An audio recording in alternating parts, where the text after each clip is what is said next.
ಶ್ರೀ ಗಣಪತಿ ಶಾರದಾ ಗುರುಭ್ಯೋ ನಮಃ. ಕೂಜಂತಂ ರಾಮ ರಾಮೇತಿ ಮಧುರಂ ಮಧುರಾಕ್ಷರಂ ಆರುಹ್ಯ ಕವಿತಾ ಶಾಖಂ ವಂದೇ ವಾಲ್ಮೀಕಿ ಕೋಕಿಲಂ. ಶ್ರೋತೃಗಳಿಗೆ ಶ್ರೀ ಚಾಮರಾಜೋಕ್ತಿ ವಿಲಾಸವೆಂಬ ಕನ್ನಡ ರಾಮಾಯಣದ ಸುಂದರ ಕಾಂಡದಲ್ಲಿ ಅರಮನೆಯಲ್ಲಿ ಹನುಮಂತನು ಸೀತಾದೇವಿಯನ್ನು ಹುಡುಕುವುದು ಎಂಬ 5ನೆಯ ಅಧ್ಯಾಯಕ್ಕೆ ಸ್ವಾಗತ. ಅಷ್ಟರಲ್ಲಿ ಚಂದ್ರನು ಆಕಾಶದ ಮಧ್ಯವನ್ನೇರಿ ಬೆಳದಿಂಗಳನ್ನು ಸುತ್ತಲೂ ಚೆಲ್ಲುತ್ತಾ ಹಸುಗಳ ಮಂದೆಯಲ್ಲಿ ಸೊಕ್ಕಿನಿಂದ ಅಲೆಯುತ್ತಿರುವ ಬಿಳಿಯ ಗೂಳಿಯಂತೆ ನಕ್ಷತ್ರಗಳ ಮಧ್ಯದಲ್ಲಿ ವಿರಾಜಿಸುತ್ತಿದ್ದನು. ಲೋಕದಲ್ಲಿರುವ ಸಮಸ್ತ ಜನರ ಚಿತ್ತ ತಾಪವನ್ನು ಪರಿಹರಿಸಿ ಆನಂದವನ್ನು ಬೀರುತ್ತಾ ಸಮುದ್ರವನ್ನು ಉಕ್ಕಿಸುತ್ತಾ ಸಕಲ ವಸ್ತುಗಳನ್ನು ಬೆಳಗಿಸುತ್ತಾ ಇದ್ದ ಚಂದ್ರನನ್ನು ಆಂಜನೇಯನು ನೋಡಿದನು. ಆ ಚಂದ್ರನು ಬೆಳ್ಳಿಯ ಪಂಜರದಲ್ಲಿರುವ ಹಂಸದಂತೆಯೂ ಮಂದರ ಪರ್ವತದ ಗುಹೆಯಲ್ಲಿರುವ ಸಿಂಹದಂತೆಯೂ ಮದ್ದಾನೆಯ ಬೆನ್ನಿನ ಮೇಲೆ ಕುಳಿತ ಯೋಧನಂತೆಯೂ ಆಕಾಶದಲ್ಲಿ ಶೋಭಿಸುತ್ತಿದ್ದನು. ಆ ಚಂದ್ರನು ತೀಕ್ಷ್ಣವಾದ ಕೊಂಬುಗಳುಳ್ಳ ವೃಷಭ ರಾಜನಂತೆಯೂ ಉನ್ನತ ಶೃಂಗವುಳ್ಳ ಶ್ವೇತ ಪರ್ವತದಂತೆಯೂ ಚಿನ್ನದ ಕಟ್ಟುಗಳಿಂದ ಯುಕ್ತವಾದ ಕೋರೆ ಹಲ್ಲುಗಳುಳ್ಳ ಮದ್ದಾನೆಯಂತೆಯೂ ಮಧ್ಯದಲ್ಲಿ ಶೃಂಗದಂತಹ ಕಳಂಕವುಳ್ಳವನಾಗಿ ಪ್ರಕಾಶಿಸುತ್ತಿದ್ದನು. ಮಂಜು ಇಲ್ಲದ್ದರಿಂದ ಆ ಚಂದ್ರನು ಅಂತರಿಕ್ಷದಲ್ಲಿ ಥಳಥಳಿಸುತ್ತಿದ್ದನು. ಕಲ್ಲು ಬಂಡೆಯನ್ನೇರಿ ನಿಂತ ಮೃಗೇಂದ್ರನಂತೆಯೂ ಯುದ್ಧ ಭೂಮಿಗೆ ಬಂದ ಗಜೇಂದ್ರನಂತೆಯೂ ನಷ್ಟವಾದ ರಾಜ್ಯವನ್ನು ಪಡೆದ ನರೇಂದ್ರನಂತೆಯೂ ಚಂದ್ರನು ತೋರುತ್ತಿದ್ದನು. ಆ ರಾತ್ರಿಯಲ್ಲಿ ಚಂದ್ರೋದಯದಿಂದ ಕತ್ತಲೆಯು ನಶಿಸಿ ಹೋಗಿತ್ತು. ರಾಕ್ಷಸರ ಸಂಚಾರಕ್ಕೆ ಯೋಗ್ಯವಾದ ಕಾಲವಾಗಿತ್ತು. ಸ್ತ್ರೀಯರಲ್ಲಿ ಮೆಲ್ಲನೆ ಮನ್ಮಥನು ಪ್ರವೇಶಿಸಿ ಮನಸ್ಸನ್ನು ಚಂಚಲವಾಗಿ ಮಾಡಿದ್ದನು. ಆ ಲಂಕಾ ನಗರದಲ್ಲಿ ವೀಣೆಯ ತಂತ್ರಿ ಸ್ವರಗಳು ಕೇಳಿಬರುತ್ತಿದ್ದವು.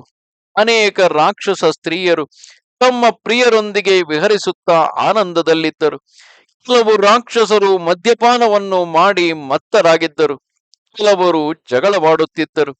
ಕೆಲವರು ಪುಷ್ಟವಾದ ತೋಳುಗಳನ್ನು ಮೇಲಕ್ಕೆತ್ತಿ ಇತರರನ್ನು ತಳ್ಳುತ್ತಿದ್ದರು.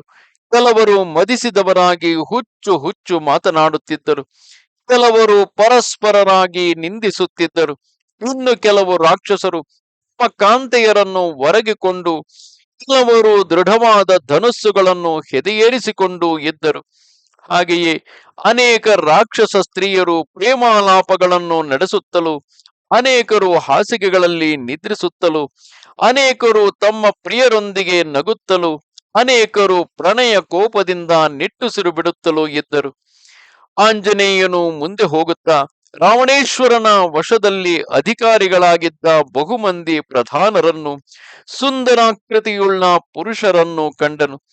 ಎಲ್ಲರೂ ಆನಂದದಿಂದ ತಮ್ಮ ಪ್ರಿಯಜನರೊಂದಿಗೆ ಸರಸ ಸಲ್ಲಾಪಗಳಲ್ಲಿಯೂ ಶೃಂಗಾರ ಚೇಷ್ಟೆಗಳಲ್ಲಿಯೂ ತೊಡಗಿದ್ದರು. ಅವರೆಲ್ಲರೂ ಉತ್ತಮವಾದ ವಸ್ತ್ರಗಳನ್ನು ಒಡವೆಗಳನ್ನು ಧರಿಸಿದ್ದರು. ಅನೇಕ ಸ್ತ್ರೀಯರು ಪರಮ ಸುಂದರಿಯರಾಗಿದ್ದರು. ಅವರನ್ನು ನೋಡುತ್ತಾ ಹೋದರ ಹನುಮಂತನಿಗೆ ಸೀತಾದೇವಿಯು ಮಾತ್ರ ಕಾಣಿಸಲಿಲ್ಲ.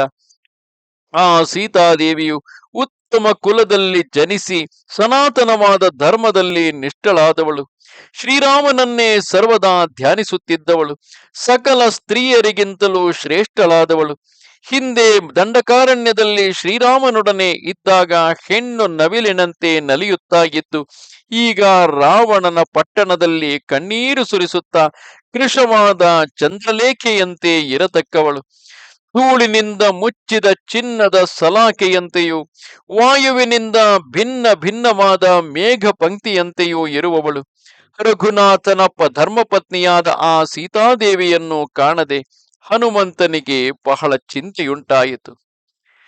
ನಮಸ್ತೆ ಶಾರದೆ ದೇವಿ ಕಾಶ್ಮೀರ ಪುರವಾಸಿನಿ ತ್ವಾಮಹಂ ಪ್ರಾರ್ಥಯೇ ನಿತ್ಯಂ ವಿದ್ಯಾದಾನಂಚ ದೇಹಿಮೆ.